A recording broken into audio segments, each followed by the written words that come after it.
నమస్తే, welcome to focus. లక్షల్లో ఆశ చూపుతున్నారు, ఇడ్లీలా కిడ్నీలు కొట్టేస్తున్నారు. పేదోళ్లని టార్గెట్ చేస్తూ దారుణాలు, ఆన్లైన్ యాప్లే వేదికగా దందాలు. కొన్ని చోట్ల డాక్టర్లే సూత్రధారులు. ప్రతి నెల పదుల సంఖ్యలో కిడ్నీల అమ్మకాలు. ఆ నగరాలు అవయవాల అమ్మకాలకు అడ్డాగా మారాయా? సైలెంట్ గా కిడ్నీ మాఫియా చెలరేగుతోందా? మొన్న విశాఖ, ఇప్పుడు గుంటూరు. కిడ్నీ దొంగల అరాచకాలకు అంతు లేకుండా పోతోంది. ఒక్కో కిడ్నీకి 20 నుంచి 40 లక్షలు ఇస్తామంటూ డీల్ చేసుకుంటున్నాయి ముఠాలు. తీరా దాతల నుంచి కిడ్నీలు తీసుకుని హ్యాండ్ ఇస్తున్నాయి. అటు డబ్బులు రాక, ఇటు ఆరోగ్యం క్షీణించి కిడ్నీలు ఇచ్చినోళ్లు నరకం చూస్తున్నారు. అసలు ఈ డీల్లో సూత్రధారులెవరు, పాత్రధారులెవరు? పోలీసుల కళ్లు కప్పి ఎలా జరుగుతోంది ఇదంతా? లక్షల్లో ఆశ చూపుతున్నారు, ఇడ్లీలా కిడ్నీలు కొట్టేస్తున్నారు. పేదోళ్ళని టార్గెట్ చేస్తూ దారుణాలు, ఆన్లైన్ యాప్లే వేదికగా దందాలు. కొన్ని చోట్ల డాక్టర్లే సూత్రధారులు. ప్రతి నెల పదుల సంఖ్యలో కిడ్నీల అమ్మకాలు. ఆ నగరాలు అవయవాల అమ్మకాలకు అడ్డాగా మారాయా? సైలెంట్గా కిడ్నీ మాఫియా చెలరేగుతుందా? ఒకరి అవసరం, మరొకరి దురాశ ఫలితంగా ప్రాణాలే పణంగా పెడుతున్నారు. లక్షల్లో ఆశ చూపుతున్నారు, పేదలే టార్గెట్గా చేస్తూ కిడ్నీలు కొట్టేస్తున్నారు. ఒక్కో కిడ్నీకి 20 నుంచి 30 లక్షలు ఆఫర్ చేస్తూ అరాచకాలు చేస్తున్నారు. డబ్బుల ఆశ చూపుతూ దర్జాగా ఆన్లైన్ వేదికగా దళారులు దారుణాలకు ఒడిగడుతున్నారు. ఎక్కువగా పేద, మధ్యతరగతి వాసుల అవసరాలను, ఆర్థిక పరిస్థితుల్ని ఆసరాగా చేసుకుని సైలెంట్గా మాఫియాలు రెచ్చిపోతున్నాయి. మనుషుల శరీరంలోని అవయవాలతో వ్యాపారం చేస్తూ పెద్ద దందానే కొనసాగిస్తున్నాయి. మొన్న విశాఖ, ఇప్పుడు గుంటూరు జిల్లాలో బయటపడిన కిడ్నీ రాకెట్లు కలకలం రేపుతున్నాయి. కిడ్నీ దందా అంతా ఆన్లైన్ వేదికగానే జరుగుతోంది. అంతా సోషల్ మీడియా యాపుల్లోనే కొనసాగుతోంది. ఆర్థిక ఇబ్బందుల్లో ఉన్న యువతను టార్గెట్ చేస్తూ మాఫియా సైలెంట్ గా దందా సాగిస్తుంది. ముందు లక్షల్లో డబ్బులు ఇస్తామని మాయ మాటలు చెబుతోంది. వారితో భారీ మొత్తాలకు డీల్ కుదుర్చుకుంటోంది. 20 నుంచి 40 లక్షల దాకా ఈ డీల్ ఉంటోంది. బేరం కుదిరిన తర్వాత అడ్వాన్స్ గా ఓ లక్ష ఇచ్చేసి కిడ్నీ దందాను షురూ చేస్తున్నారు. ఇక్కడ డోనర్ ఓకే అయిన వెంటనే ఆసుపత్రిని కాంటాక్ట్ అవుతున్నారు. అక్కడ రూల్స్ గిల్స్ ఏమీ ఉండవు, అంతా ఇల్లీగలే. ఫేక్ పత్రాలు వారే సృష్టిస్తారు. పేషెంట్ బంధువులను ఎవరో ఒకరిని సెట్ చేసి దర్జాగా కిడ్నీలు కొట్టేస్తున్నారు. కొన్ని చోట్ల డాక్టర్లే సూత్రధారులుగా పనిచేస్తున్నారు. ఇలా డీల్ కుదిరిన కొన్ని రోజుల తర్వాత సర్జరీ చేసి కిడ్నీ తీసుకుంటున్నారు. ఇక్కడి దాకా ఇచ్చేవాడు ఇస్తున్నాడు, తీసుకునేవాడు తీసుకుంటున్నాడు అనే లెవెల్లో చడీ చప్పుడు లేకుండా సాగుతోంది. ఆ తర్వాత అసలు సమస్య మొదలవుతోంది. కిడ్నీ ఇచ్చిన బాధితుడికి డీల్లో కుదిరిన డబ్బు మొత్తం ఇవ్వకపోవడంతో వ్యవహారం బయటికి వస్తోంది. ఏదో ఆర్థిక అవసరాల కోసం కిడ్నీ ఇచ్చేందుకు ఒప్పుకున్న బాధితులు తీరా ముఠాలు మనీ ఇవ్వకుండా హ్యాండ్ ఇస్తుండటంతో వ్యవహారాలు వెలుగు చూస్తున్నాయి. ఆర్థిక అవసరాలను ఆసరాగా చేసుకుని వాళ్ల శరీరాలతో వ్యాపారాలు చేస్తున్నారు కొందరు దుర్మార్గులు. ఆన్లైన్ యాప్లలోనే అప్పుల పాలై ఆసరా కోసం వెతుకుతున్న యువకులకు లక్షల రూపాయలు ఇస్తామంటూ ఆశ చూపి వాళ్ల కిడ్నీలు కొట్టేస్తున్న ముఠా వ్యవహారం ఇప్పుడు గుంటూరులో వెలుగు చూసింది. డబ్బులిస్తామని చెప్పి కిడ్నీ తీసేసుకున్న ముఠా ఆ తర్వాత డబ్బుల్లేవంటూ చేతులెత్తేయడంతో అసలు విషయం వెలుగు చూసింది. ఇలాంటి కిడ్నీ రాకెట్ ముఠా విజయవాడ కేంద్రంగా పనిచేస్తుందని, ప్రతి నెల పదుల సంఖ్యలో కిడ్నీలు దోచేస్తున్నట్లుగా బాధితులు చెబుతున్నారు. గుంటూరు చుట్టుగుంట ప్రాంతంలో నివాసం ఉంటున్న మధు అనే యువకుడు భార్య, 2 పిల్లలతో జీవిస్తున్నాడు. లాక్డౌన్ సమయంలో వ్యాపారాలు పెట్టడం, అవి సక్సెస్ కాకపోవడంతో అప్పుల పాలయ్యాడు. దీంతో పాటు ఆ అప్పులు తీర్చడానికి ఆన్లైన్ యాప్లలో లోన్లు కూడా పెద్ద మొత్తంలో తీసుకున్నాడు. అసలే లాక్డౌన్, వ్యాపారాలు లేవు, తినటానికి తిండి కూడా లేదు. ఈ నేపథ్యంలో దొరికిన చోటల్లా అప్పులు చేశాడు. దీంతో అప్పులు పెరిగి పెరిగి చాంతాడంతయ్యాయి. ఆ అప్పులు తీర్చమంటూ వేధించడం మొదలుపెట్టారు. ఈ నేపథ్యంలో ఏం చేస్తే తన కష్టాలు తీరుతాయని ఆలోచిస్తున్న మధుకు తెలిసిన వ్యక్తి ద్వారా కిడ్నీ అమ్మేస్తే ఎలా ఉంటుందనే ఆలోచన తట్టింది. దీంతో తన కిడ్నీ అమ్మే ప్రయత్నాలు చేశాడు మధు. కిడ్నీ డోనర్స్ పేరుతో ఓ ఫేస్బుక్ అకౌంట్ను సంప్రదించిన మధుకు కొద్ది రోజుల్లోనే మీడియేటర్లు పరిచయమయ్యారు. వెంకట్ అనే మీడియేటర్ తాను దగ్గరుండి కిడ్నీ అమ్మిస్తానని, తెలిసిన బంధువుకే కిడ్నీ కావాలని, దానికి నువ్వు సహకరిస్తే 30 లక్షల రూపాయలు ఇస్తామని చెప్పాడు. దీనికి విజయవాడలో కార్పొరేట్ హాస్పిటల్లో వేదిక ఏర్పాటు చేశాడు మీడియేటర్ వెంకట్. అక్కడ మధును అన్ని రకాలుగా పరీక్షలు చేసిన హాస్పిటల్ వైద్యులు ఒక కిడ్నీ డొనేట్ చేసే విధంగా నకిలీ డాక్యుమెంట్లు సృష్టించారు. రక్త సంబంధికులు మాత్రమే కిడ్నీలు డొనేట్ చేసే నిబంధన ఉండడంతో మధు అనే యువకుడి అడ్రస్ మొత్తం విజయవాడ సమీప ప్రాంతంలో ఉంటున్నట్లుగా, కిడ్నీ తీసుకునే వ్యక్తికి సొంత బంధువు అన్నట్లుగా నకిలీ పత్రాలు సృష్టించారు. ఈ నేపథ్యంలోనే గత నెలలో మధు కిడ్నీ తీసేసుకున్నారు డాక్టర్లు. శరీరంలో ఎడమ భాగంలో ఉన్న కిడ్నీని తీసుకుంటామని చెప్పిన డాక్టర్లు ఆ తర్వాత ఆపరేషన్ థియేటర్ కి వెళ్లిన మధు శరీరంలో నుంచి కుడి భాగంలో ఉన్న కిడ్నీ తీసేసుకున్నారు. దీంతో బాధితుడు డాక్టర్ను నిలదీయడంతో మనం చేసింది తప్పుడు వ్యవహారం, ఇప్పుడు అరచి గోల చేస్తే నీకే ప్రమాదమంటూ వాళ్లదైన స్టైల్లో వార్నింగ్ ఇచ్చారట. దీంతో పాటు అడపాదడపా ఇచ్చిన లక్షతో సరిపెట్టుకోవాలని, మిగతా డబ్బులు అడిగితే కుదరదు అన్నట్లుగా మీడియేటర్ కూడా వార్నింగ్ ఇచ్చి చేతులెత్తేయడంతో అసలు విషయం వెలుగు చూసింది. కుటుంబాన్ని పోషించుకోవడానికి, తనకున్న అప్పులు తీర్చడానికి వేరే గత్యంతరం లేక కిడ్నీ అమ్ముకున్నానని, అసలు అప్పుల బాధతో చనిపోయే కన్నా కిడ్నీ అమ్ముకోవడం మేలు అన్న ఆలోచనతోనే ఈ పని చేశారని బాధితుడు చెబుతున్నాడు. తన భార్య, 2 పిల్లల్ని పోషించడానికి వేరే మార్గం దొరకలేదంటున్నాడు. కానీ ఇప్పుడు చావు బతుకుల మధ్య ఉన్న తనకు ఇవ్వాల్సిన 30 లక్షలు ఇవ్వడం లేదని బాధితుడు మధు కన్నీళ్లు పెట్టుకుంటున్నాడు. నకిలీ డాక్యుమెంట్లతో తన కిడ్నీ తీసుకున్న హాస్పిటల్ యాజమాన్యం, మీడియేటర్లు డబ్బులివ్వకుండా మోసం చేశారని, మరోవైపు తనకు అప్పుల వాళ్ల నుంచి ఒత్తిడి ఎక్కువైందని, తాను అప్పుల బాధ నుంచి తప్పించుకోవడానికి కిడ్నీ అమ్ముకుంటే ఇప్పుడు డబ్బులు రాకపోగా తీవ్ర అనారోగ్యంతో ప్రాణాలు పోయే స్థితికి చేరారని బాధితుడు అంటున్నాడు.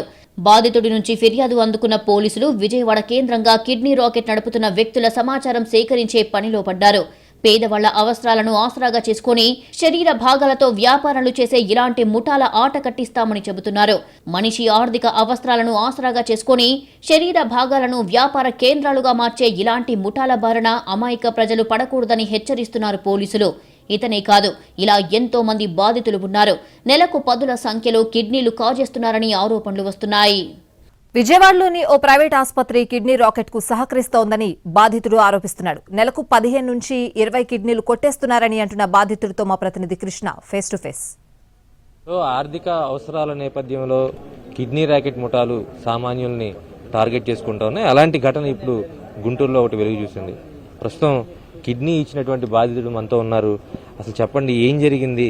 కిడ్నీ ఎందుకు ఇవ్వాల్సి వచ్చింది అసలు? మీరు ఆర్థిక పరిస్థితుల వల్లే ఇవ్వాల్సి వచ్చింది. కొంచెం బాగా ఫైనాన్షియల్గా అప్పులేని లాక్డౌన్లో. అంత ముందు నుంచే ఉన్నాను. ఇంకా చివరికి ఆటో తోలుతూ ఉంటే ఇట్లానే ఫేస్బుక్లో కిడ్నీ రాకెట్ గురించి ఒక అతను చెప్పాడు ఆటోలో. సరే అని సెర్చ్ చేసి చూస్తే అందులో ఓ పాజిటివ్ అని, నాది ఓ పాజిటివ్ నీడ్ అని ఉంటే దాంట్లో నేనే రిక్వెస్ట్ పెట్టాను. పెడితే భాష అన్న ఒక అతను నాకు కాల్ చేశాడు, నెంబర్ పెట్టమని. కాల్ చేసి మాట్లాడితే అతను మీడియేటర్ అని విజయవాడలో ఉంటాడు. అతని ద్వారా వెంకట్ అన్న మీడియేటర్ పరిచయం అయ్యాడు. అక్కడ నుంచి పేషెంట్ వాళ్ళని పరిచయం చేసి వాళ్ళు కంచడం గ్రామం బంటుమిల్లి మండలం వాళ్ళది పేషెంట్. అయితే ఇట్లా కావాలి అని బ్లడ్ టెస్టులు అన్నీ క్రాస్ మ్యాచింగ్, ఏదో DNA రిపోర్ట్స్ అన్నీ వచ్చాక ఓకే అవుతుంది చేస్తామని చెప్పారు. చేసి ఇంత అమౌంట్ ఇస్తాం, ఫ్యూజ్ అమౌంట్ ఒక 30 lakhs ఇస్తామని అన్నారు. సరేనని దీనికి ఇవ్వాలి అని అంటే బ్లడ్ రిలేషన్ కానీ లేకపోతే ఫ్యామిలీ ఫ్రెండ్ అయితేనే కానీ ఇవ్వటానికి లేదండి. నా ఆధార్ కార్డు అడ్రస్లు అన్నీ అక్కడికి మార్చుకొని మేము టెస్టులకు వెళ్ళినప్పుడల్లా 1000-2000 ఛార్జీలకు ఇవ్వటం. నవంబర్ నుంచి ఇప్పుడు దాకా వాళ్ళే ఫోన్ చేసి అంటే GGHలో పర్మిషన్ కోసం పర్మిషన్ వచ్చేదాకా నెల టిప్కి ఒక 5,000, 10,000, ఒక నెల 15,000 అట్లా ఖర్చులు అవసరాలకు ఇచ్చుకుంటూ వచ్చారు. ఒకసారి ఒక 50,000 క్యాష్ ఇచ్చారు. ఒక 40,000, 50,000, 60,000 దాకా ఫోన్పే చేశారు. ఇంకా అమౌంట్ అయిపోయిన తర్వాత ఇస్తామని అన్నారు. సో మరి ఎక్కడ చేశారు ఈ ట్రీట్మెంట్? ఈ హాస్పిటల్లో కిడ్నీ ఎక్కడ తీసుకున్నారు? విజయవాడ విజయ సూపర్ స్పెషాలిటీ హాస్పిటల్ అని ఉంది, అందులో చేశారు. మీకు ఎవరు ఇస్తామని చెప్పారు? అమౌంట్ ఎవరు ఇస్తామన్నారు? ఏం చెప్తున్నారు? వెంకట తన మీడియేటరు, పేషెంట్ వాళ్ళ బామ్మతి సుబ్రహ్మణ్యం వాళ్ళు ఇస్తా ఉన్నారు. మీరు ఏం చెప్పారు? పోలీసులకి ఏం కంప్లైంట్ చేశారు? ఏం కోరుకున్నారు? అదే నాకు ఇవ్వాల్సిన అమౌంట్ నా భార్య నా సమక్షంలో నేను రేపు ఎన్ని రోజులు ఉంటానో తెలియదు, ఎంతకాలం బతుకుతాను. కనీసం ఆ అమౌంట్ అనేది నా భార్య పిల్లల కన్నా నా సమక్షంలో ఇస్తే నేను లేకపోయినా వాళ్ళైనా ఉంటారు కదా. కెమెరా పర్సన్ మురళితో Krishna, NTV, Guntur. Kidney racket దందాలకు విశాఖ కేంద్రంగా మారుతోంది. వరుస ఘటనలు కలకలం రేపుతున్నాయి. కొన్ని కార్పొరేట్ ఆసుపత్రులే సెంటర్గా ఈ రాకెట్ నడుస్తోందని బాధితులు చెప్తున్న మాట. ఇప్పుడే కాదు గతంలోనూ విశాఖలో కిడ్నీ దొంగల బాగోతాలు బయటపడ్డాయి. విశాఖ మానవ అవయవాల అమ్మకాలకు అడ్డాగా మారిపోయిందా? కార్పొరేట్ ఆసుపత్రుల చీకటి దందాకు బలయ్యేది సామాన్యులేనా? కాసుల కక్కుర్తిలో పేషెంట్ల ప్రాణాలతో చెలగాటమాడుతున్నాయా? కిడ్నీ రాకెట్లకు స్టీల్ సిటీ కేంద్రంగా మారుతుందా? మెడికల్ హబ్గా ఆవిర్భవించిన వైజాగ్ ఇప్పుడు చీకటి వ్యాపారాలకు అడ్డాగా మారిపోతోంది. ఉత్తరాంధ్రతో పాటు ఒడిశా, ఛత్తీస్గఢ్ రాష్ట్రాలకు ఇక్కడి ఆసుపత్రులే పెద్ద దిక్కు. ఉత్తరాంధ్ర ఆరోగ్య ప్రధానిగా గుర్తింపు పొందిన కింగ్ జార్జ్ ఆసుపత్రితో పాటు ప్రైవేట్ ఆసుపత్రులకు రోజుకు వేలాది మంది చికిత్స కోసం వస్తుంటారు. నగరంలో గడిచిన 5 ఏళ్లలో పదుల సంఖ్యలో కార్పొరేట్ ఆసుపత్రులు, వందలాది ప్రైవేట్ హాస్పిటల్స్ పుట్టగొడుగులా వెలిశాయి. ఒడిశా, ఛత్తీస్గఢ్ సరిహద్దులో ఉత్తరాంధ్ర జిల్లాలను ఆనుకుని విస్తరించి ఉన్నాయి. పైగా కొండలు, ఘాట్ రోడ్లతో ఉండే ఆయా రాష్ట్రాల్లోని రాజధానికి వైద్య సేవల కోసం వెళ్లడం పేషెంట్లకు తలకు మించిన భారం. దీంతో విశాఖలోని ప్రభుత్వ, కార్పొరేట్ ఆసుపత్రులకు పొరుగు రాష్ట్రాల రోగుల తాకిడి ఎక్కువ. ఇక్కడికి వచ్చే పేషెంట్లను దళారులు మాయ చేస్తున్నారు. పేదలే టార్గెట్గా కిడ్నీలకు ఎరవేస్తున్నారు. గుట్టు చప్పుడు కాకుండా కిడ్నీ రాకెట్ ముఠాలు ప్రజల ప్రాణాలను పణంగా పెడుతున్నాయి. శవాల మీద చిల్లరేరుకునే రకంగా మారుతున్నాయి. విశాఖలో వరుసగా చోటు చేసుకుంటున్న అవయవాల అమ్మకాలు కలకలం రేపుతున్నాయి. తాజాగా మరో ఘటన ఆలస్యంగా వెలుగులోకి వచ్చింది. కిడ్నీలు ఏర్పాటు చేస్తామని నమ్మబలికి ఓ వ్యక్తిని మోసం చేసిన కేసులో సీతమ్మధార ఎన్ఆర్ఐ ఆసుపత్రిలో నెఫ్రాలజిస్టుగా పనిచేస్తున్న డాక్టర్ వాణి, కోఆర్డినేటర్ అనిల్ పై ద్వారకా పోలీసులు కేసు నమోదు చేశారు. తన భార్య లక్ష్మి ఆరోగ్యం బాగోలేకపోవడంతో పురుషోత్తపురానికి చెందిన ఎం వెంకట సత్యనారాయణ గోపి ఎన్ఆర్ఐ ఆసుపత్రి వైద్యుల్ని సంప్రదించాడు. లక్ష్మికి కిడ్నీ ట్రాన్స్ప్లాంటేషన్ చేయాల్సి ఉంటుందని, అందుకు ఆసుపత్రి కోఆర్డినేటర్ అనిల్ ను సంప్రదిస్తే అన్ని ఆయనే చూసుకుంటాడని డాక్టర్ తెలిపారు. దాతల వివరాలు తమ దగ్గర ఉన్నాయని, తమకు 27 లక్షలిస్తే పని పూర్తవుతుందని చెప్పడంతో గోపి అడ్వాన్స్గా 10 లక్షలు చెల్లించాడు. సొమ్ము తీసుకున్నాక అనిల్ ఆ తర్వాత మొహం చాటేశాడు. అయితే లక్ష్మి ఆరోగ్యం రోజురోజుకు క్షీణిస్తుండటంతో బెంగ పెట్టుకున్న వెంకట సత్యనారాయణ గోపి ప్రభుత్వ పథకం జీవన్ దాన్ ద్వారా మరో చోట ఆపరేషన్ చేయించుకున్నారు. ఈ క్రమంలో తాను చెల్లించిన 10 లక్షల్ని వెనక్కిచ్చేయాలంటూ గోపి కాళ్లరిగేలా తిరిగినా ఆసుపత్రి వర్గాల నుంచి స్పందన లేదు. నగదుగా ఇచ్చిన 5 లక్షలు తన స్నేహితుడు సాహు ఖాతా ద్వారా నెఫ్ట్ చెల్లించిన 5 లక్షల వివరాలు చూపించి ప్రశ్నిస్తే అనిల్ ఎదురు తిరిగారు. ఆసుపత్రికి వస్తే నీ అంతు చూస్తానంటూ బెదిరించాడు. అంతేకాకుండా ఆసుపత్రి వర్గాలు కూడా తమకు సంబంధం లేదని తేల్చేశాయి. తాను పెద్దోళ్లకు సొమ్ములిచ్చానని, వారిస్తే వెనక్కిచ్చేస్తానని అనిల్ చెప్పుకుంటూ వచ్చాడు. తన భార్య ఆరోగ్యాన్ని దృష్టిలో పెట్టుకుని పలు చోట్ల వడ్డీలకు డబ్బు తెచ్చిన గోపి డీలా పడిపోయాడు. దీంతో తనకు న్యాయం చేయాలంటూ పోలీసులను ఆశ్రయించాడు. బాధితుడి ఫిర్యాదు మేరకు అనిల్, డాక్టర్ వాణిలపై చీటింగ్ కేసుకు సంబంధించి పలు సెక్షన్ల కింద కేసు నమోదు చేశారు. ఈ కేసులో ఇంకెంతమంది హస్తం ఉందో వెలికి తీయాలని బాధితుడు కోరుతున్నాడు. నిబంధనల ప్రకారం చేయాల్సిన కిడ్నీ ట్రాన్స్ప్లాంటేషన్ దారి తప్పుతోందని, ఆసుపత్రి వర్గాలకు తెలియకుండా అనిల్ డబ్బులు వసూలు చేసే పరిస్థితులు లేవని, కుట్ర కోణంలోనూ కేసును పరిశీలించాలని బాధితుడు అంటున్నాడు. ఇదే కాదు, ఏడాది క్రితం మధురవాడ ప్రాంతంలో మరో భారీ కిడ్నీ రాకెట్ ముఠా గుట్టు రట్టయింది. పేదల ఆర్థిక అవసరాల బలహీనతను ఆసరాగా చేసుకుని కిడ్నీలు కొట్టేస్తున్నారు. కొన్ని ముఠాలు ఇదే వ్యాపారంగా భారీగా దండుకుంటున్నాయి.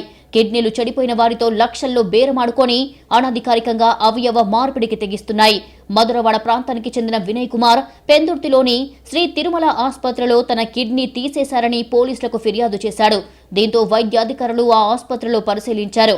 ఇలాంటి అనుమతులు లేని తాత్కాలిక రిజిస్ట్రేషన్ కూడా చేయించలేదని గుర్తించారు. కలెక్టర్ ఆదేశాలతో ఆసుపత్రిని సీజ్ చేశారు.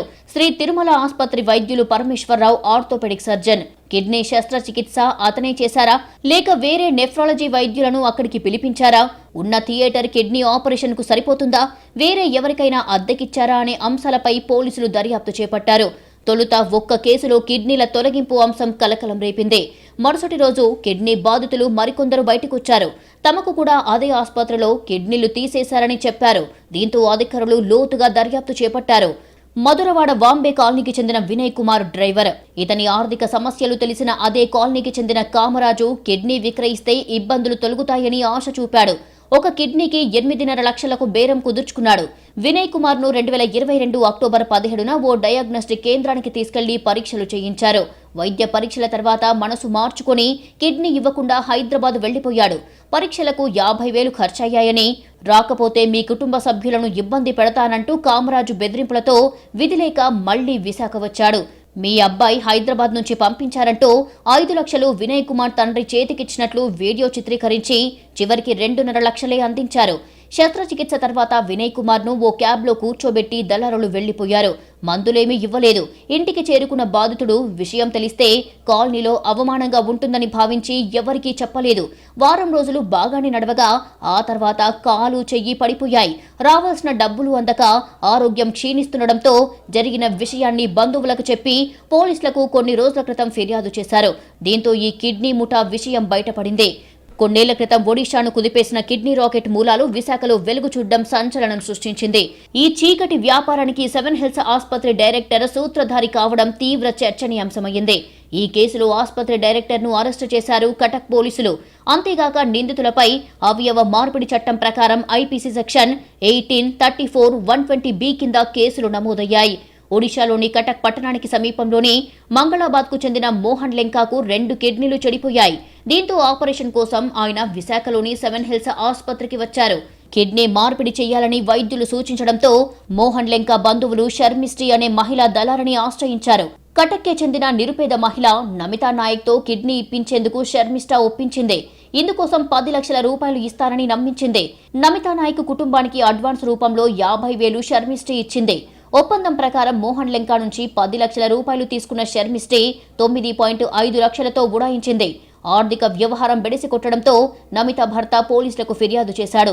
భక్తి యాత్ర పేరుతో తన భార్యను విశాఖపట్నం తీసుకెళ్లి కిడ్నీ అపహరించారు అన్నది కంప్లైంట్ సారాంశం. ఈ ఫిర్యాదు ఆధారంగా రంగంలోకి దిగిన పోలీసులకు కళ్లు బైర్లు కమ్మే నిజాలు తెలిశాయి. విశాఖలోని సెవెన్ హిల్స్ ఆసుపత్రి కేంద్రంగా ఈ కిడ్నీ రాకెట్ సాగిందని నిర్ధారించుకున్నారు. ఆసుపత్రి డైరెక్టర్ ప్రభాకర్ బాబు ప్రమేయం ఉందన్న సమాచారంతో విచారణ చేపట్టగా ఈ రాకెట్ సూత్రధారి ఆయనని స్పష్టమైంది. దీంతో ప్రభాకర్ బాబుతో పాటు మోహన్ లెంకాలను కటక్ పోలీసులు అరెస్టు చేశారు. అయితే ఈ కిడ్నీ రాకెట్ కు తమ హాస్పిటల్ కు ఎలాంటి సంబంధం లేదని సెవెన్ హిల్స్ ప్రకటించుకుంది. తమ దగ్గరికి వచ్చిన కిడ్నీ దాత పేషెంట్ భార్య కనుకనే ట్రాన్స్ప్లాంటేషన్ చేశామని చెప్తోంది. ఇందుకు సంబంధించిన అన్ని ధృవీకరణ పత్రాలను పేషెంట్ దగ్గర నుంచి సేకరించిన తర్వాతే ఆపరేషన్ చేశామంటోంది. ఇక ఎన్ఆర్ఐ ఆసుపత్రి కూడా కిడ్నీ రాకెట్ తో తమకేం సంబంధం లేదంటోంది. తమ దగ్గర ఎటువంటి చట్టవిరుద్ధమైన ట్రాన్స్ప్లాంటేషన్ సర్జరీలు జరగవని చెబుతోంది. కోఆర్డినేటర్ అనిల్ ను ఉద్యోగం నుంచి తొలగించి పోలీసులకు అప్పగించామని తెలిపింది.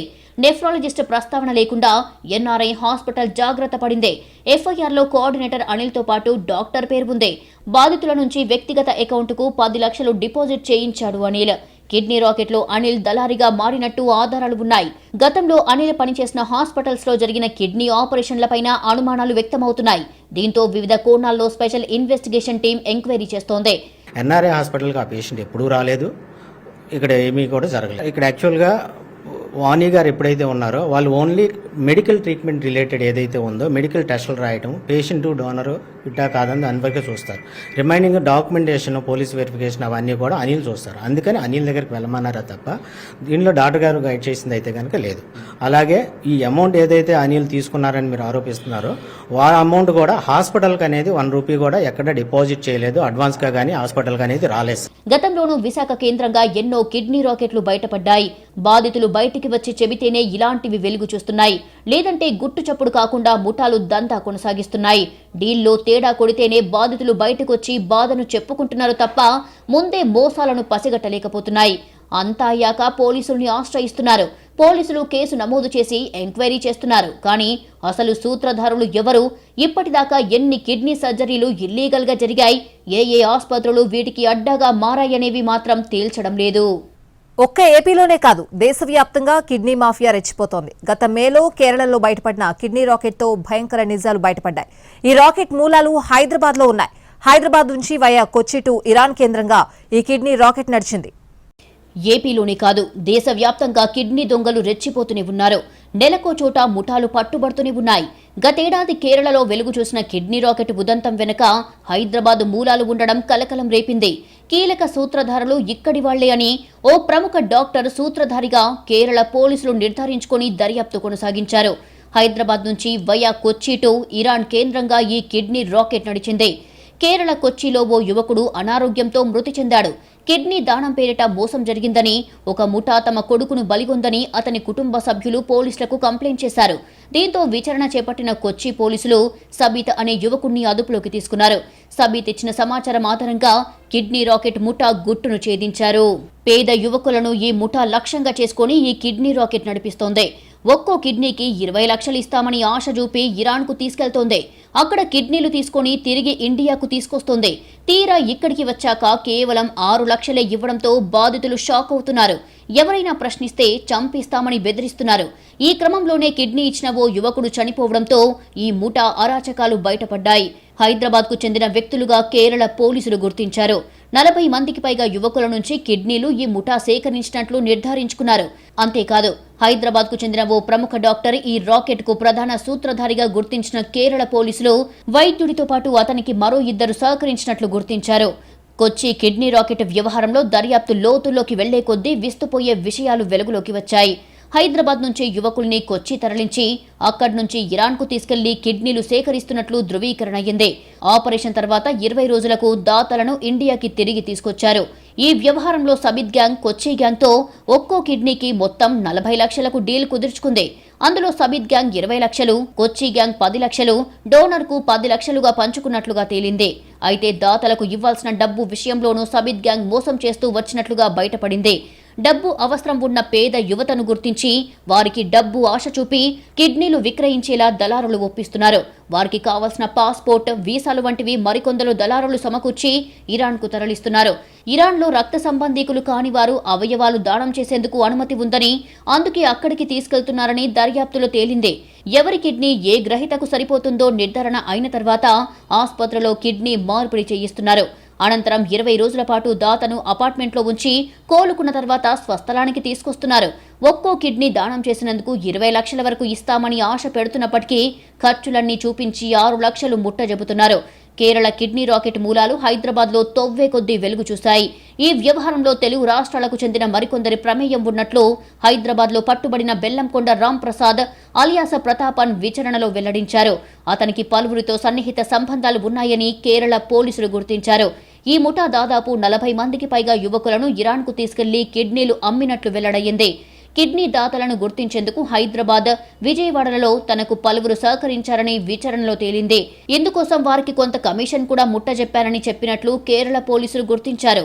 కిడ్నీ మార్పిడి చేయాలంటే రక్తం గ్రూపు నిర్ధారణ దగ్గర నుంచి అనేక పరీక్షలు నిర్వహించి ఫలానా దాత కిడ్నీ ఫలానా గ్రహీతకు సరిపోతుందని నిపుణులైన వైద్యులు నిర్ధారణ చేయాల్సి ఉంటుంది. రామ్ ప్రసాద్ పంపిన వారందరికీ కిడ్నీలు ఇరాన్లో ఎదురు చూస్తున్న వారందరికీ సరిగ్గా సరిపోయాయి. పోలీసులను ఆశ్చర్యపరిచింది.